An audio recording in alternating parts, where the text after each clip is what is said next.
नमस्कार मित्रांनो, महाराष्ट्रासाठी पुढील काही तास अतिशय धोक्याचे. हवामान खात्याने महाराष्ट्रातील पुढील काही तास हे धोक्याचे असल्याचे सांगितले आहे. तसेच या 10 जिल्ह्यांमध्ये पाऊस पुन्हा एकदा तुफान पडणार असल्याचे सांगितले आहे.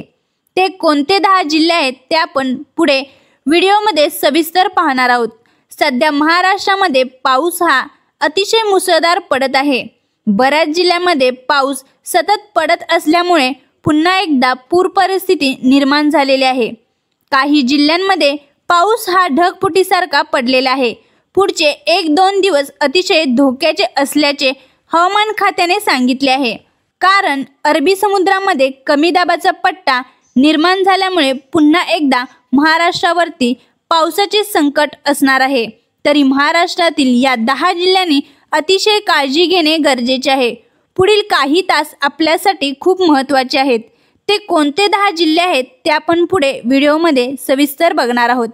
मित्रांनो, जर तुमच्याही परिवाराची पुढचे काही तास काळजी घेणे खूप गरजेचे आहे. कारण तुमच्या जिल्ह्यामध्ये ढगफुटीसारखा पाऊस पुढच्या काही तासामध्ये होणार आहे. सगळीकडे पावसाने हाहाकार माजवला आहे. सोलापूरसारख्या दुष्काळी भागामध्ये यंदा पाऊस पावसाळ्यात देखील जेवढा पडला नाही तेवढा मागील आठवड्यामध्ये तुफान पडलेला आहे आणि तिथले जनजीवन अक्षरशः विस्कळीत करून टाकलेले आहे. बार्शी असेल अशा बऱ्याच तालुक्यांना अक्षरशः पावसाने झोडपून काढलेले आहे आणि तिथल्या भीमा व सीना नदी अक्षरशः नदीपात्रावरून बाहेर वाहू लागले आहेत. लोकांचे घर, शाळा, कॉलेज, बाजारपेठ अक्षरशः जलमय झालेले आहे. आता पुन्हा एकदा संततधार पाऊस चालू झाला असताना हवामान खात्याने 27 आणि 28 तारीख म्हणजेच पुढील काही तास महाराष्ट्रातील या 10 जिल्ह्यांना अतिशय धोक्याचे असल्याचे सांगितले आहे. ते कोणते 10 जिल्हे आहेत ते आपण पुढे व्हिडिओमध्ये सविस्तर पाहणार आहोत. हा व्हिडिओ मित्रांनो अतिशय महत्त्वाचा आहे. कारण या 10 जिल्ह्यांमध्ये तुमचा जिल्हा आहे का हे पाहणे खूप गरजेचे आहे. मित्रांनो, यंदा पावसाने अक्षरशः महाराष्ट्रामध्ये तुफान बॅटिंग केलेली आहे. देशामध्ये जर बघितले तर पंजाब राज्यामध्ये देखील पाऊस हा अक्षरशः ढगफुटीसारखा होऊन तिथली परिस्थिती महापुराची झालेली आहे. पंजाबमधील देखील जनजीवन अक्षरशः विस्कळून टाकलेले आहे. पंजाबमधील नदी नाले यांनी रुद्र रूप धारण करून तेथील नदीकाठचे गाव असतील, शेतातील शेतकरी असतील, जनावरे असतील, पशु पक्षी या सर्वांचे जीवन अक्षरशः विस्कळीत करून टाकलेले आहे. कित्येक हजारो जनावरे तिथे मरण पावलेले आहेत. कित्येक हजार लोके हे बेघर झालेले आहेत. अशीच काहीशी परिस्थिती महाराष्ट्रामधील काही जिल्ह्यांमध्ये आपल्याला आता यंदा बघायला मिळणार आहे. यंदा पावसामध्ये कोकण किनारपट्टीवरील जिल्ह्यातील तसेच नांदेड, जालना, पुणे या ठिकाणी अतिशय मोठ्या प्रमाणात पाऊस यंदा पावसाळ्यात पडलेला आहे. तसेच मोठा फटका हा सांगली, कोल्हापूर या जिल्ह्यांना देखील बसलेला आहे. तेथील पूर परिस्थिती निर्माण झाली होती. त्यानंतर कुठेतरी सप्टेंबर महिन्याच्या पहिल्या आठवड्यामध्ये पाऊस हा कमी होताना दिसत होता. परंतु पुन्हा एकदा पाऊस हा जोरदार झाला आहे. त्यामध्ये आता हवामान खात्याने पुढील 2 ते 3 दिवस अतिशय महत्त्वाचे व धोक्याचे असल्याचे सांगितले आहे. महाराष्ट्रातील या 10 जिल्ह्यांमध्ये तुफान पाऊस पडणार आहे. तेथे ढगफुटीसारखी परिस्थिती होण्याची दाट शक्यता हवामान खात्याने वर्तवली आहे. म्हणून मित्रांनो, तुम्ही देखील या जिल्ह्यातले असाल तर तुम्ही तुमच्या फॅमिलीची तसेच तुमच्या घरातल्या लोकांची व स्वतःची काळजी घेणे हे खूप गरजेचे आहे. कारण तुम्ही बघत आहात सध्या सोलापूरमध्ये कधी न पडणारा इतका पाऊस मोठ्या प्रमाणात पडत आहे आणि तेथील जनजीवन अक्षरशः विस्कळीत करून सोडलेले आहे. तेथील परिस्थिती जर बघितली तर अक्षरशः लोकांचे घरं वाहून गेलेले आहेत. शेतातील पिके पाणी साठून राहिल्यामुळे सोडून गेलेले आहेत.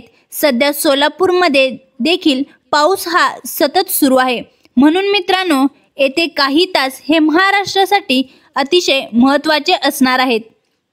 आता पुन्हा एकदा हवामान खात्याने पुढील काही तास हे महाराष्ट्रासाठी अतिशय धोक्याचे सांगितले आहे.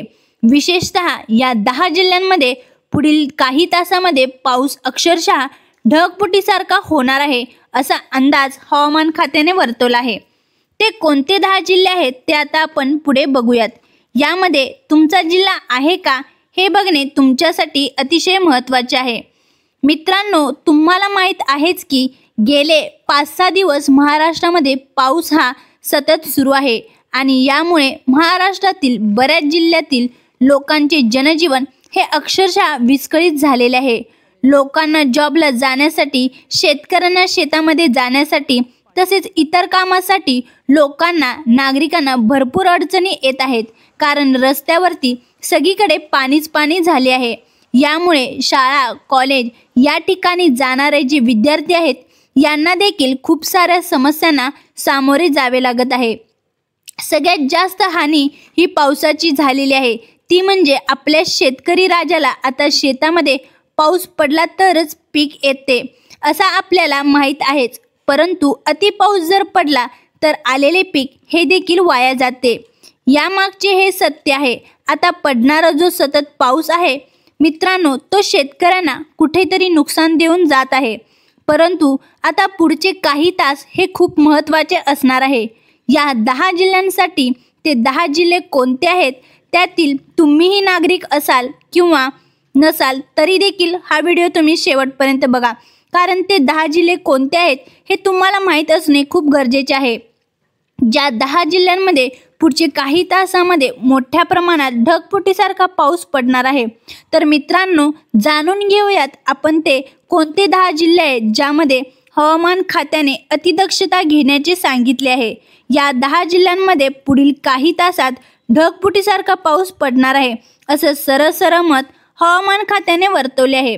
तर मित्रांनो, महाराष्ट्रामध्ये पुढील काही तास हे अतिशय महत्त्वाचे आणि धोक्याचे असल्याचे हवामान खात्याने सांगितले आहे।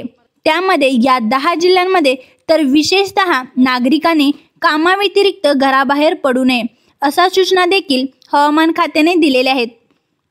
त्यातील सर्वात पहिला जो जिल्हा आहे यासाठी पुढचे काही तास हे खूप धोक्याचे आहेत, तो जिल्हा म्हणजे हिंगोली। हिंगोली जिल्ह्यामधील जर तुम्ही नागरिक असाल किंवा शेतकरी असाल तर पुढचे काही तास हे तुमच्यासाठी अतिशय महत्त्वाचे आणि धोक्याचे आहेत।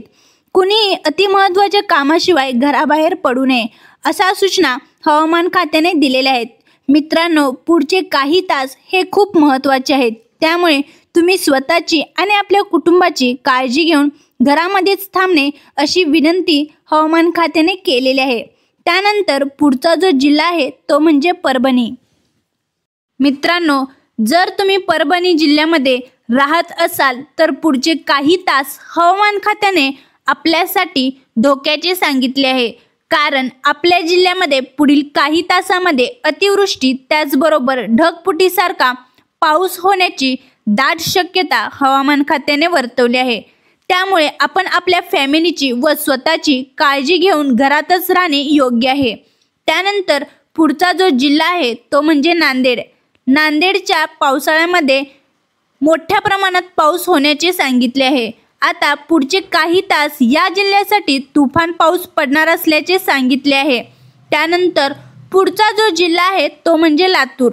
मित्रांनो, तुम्ही जर लातूर जिल्ह्यामध्ये राहत असाल तर लातूर जिल्ह्यामधील सर्व नागरिकांनी तसेच आसपासच्या जे तालुके असणार आहेत तेथील सर्व नागरिकांनी आपली व आपल्या कुटुंबाची काळजी घेणे खूप गरजेचे आहे।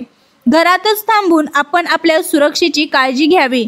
तसेच अतिवृष्टी होणार असल्याचे हवामान खात्याने अंदाज व्यक्त केलेला आहे, म्हणून आपण काळजी घेऊन पुढील काही तास घरातच बसणे हे योग्य आहे। त्यानंतर पुढचा जो जिल्हा आहे तो आहे जालना। जालन्यामध्ये देखील यंदा पाऊस मोठ्या प्रमाणात पडणार आहे। पुढचे काही तास घरातच राहणे हे योग्य असणार आहे।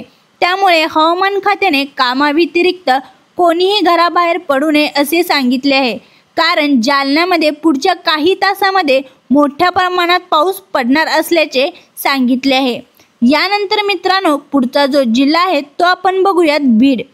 बीडमधील नागरिकांना पुढचे काही तास हे काळजी घ्यायची आहे असे हवामान खात्याने सांगितले आहे, कारण बीडमध्ये देखील मोठ्या प्रमाणात पुढील काही तासातच पाऊस पडणार असल्याचे सांगितले आहे।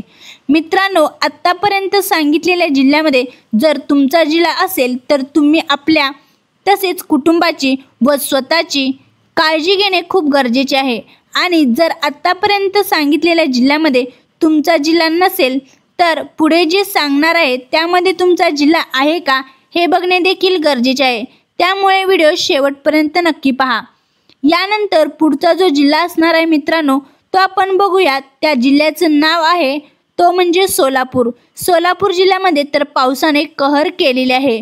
सोलापूर जिल्हा देखील पुढचे काही तास हे अतिधोक्याचे असल्याचे हवामान खात्याने सांगितले आहे। पंढरपूर, बार्शी, सांगोला, मंगळवेढा या ठिकाणी देखील मोठ्या प्रमाणात पुढील काही तासामध्ये पाऊस पडण्याचे हवामान खात्याने सांगितले आहे। त्यानंतर पुढचे जे जिल्हे आहेत ते म्हणजे प्रामुख्याने पुणे, अहमदनगर अशा जिल्ह्यांमध्ये देखील मोठ्या प्रमाणात पुढचे काही तासामध्ये ढगफुटीसारखा पाऊस पडण्याची दाट शक्यता हवामान खात्याने वर्तवली आहे। म्हणून मित्रांनो, महाराष्ट्रामध्ये सध्या मोठ्या प्रमाणात पाऊस पडत असून आपण कोणत्या जिल्ह्यातले असाल तरी देखील पुढचे काही तास किंवा पुढचे 1-2 दिवस आपण आपली स्वतःची तसेच आपल्या घरच्यांची काळजी घेणे गरजेचे आहे। कुणीही कामाव्यतिरिक्त घराबाहेर पडू नये, कारण आपला जीव आणि आपल्या घरच्यांचा जीव हा खूप मौल्यवान आहे। 1-2 दिवस आपण काळजी घेऊन घरामध्येच थांबून राहा। व्हिडिओ आवडला असेल तर लाईक करा आणि या चॅनलवर नवीन असाल तर चॅनलला आत्ताच सबस्क्राईब करायला विसरू नका। पुन्हा भेटूया नवीन व्हिडिओमध्ये नवीन माहितीसह। जय हिंद, जय महाराष्ट्र।